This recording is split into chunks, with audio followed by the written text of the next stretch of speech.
Hello, today we will learn about the phrase abound in something. Abound in something means there is a lot of something in a place or situation. For example, the forest abounds in animals. It means the forest has many animals. This phrase is intransitive. That means it does not take a direct object. You must use in after abound.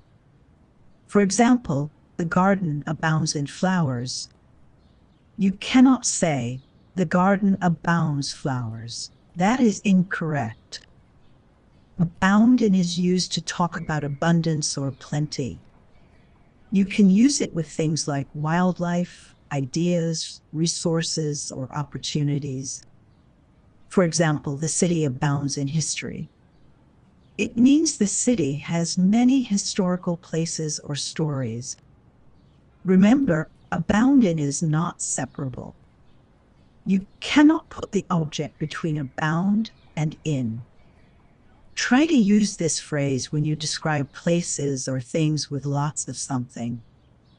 Here's a quick example. The market abounds in fresh fruits.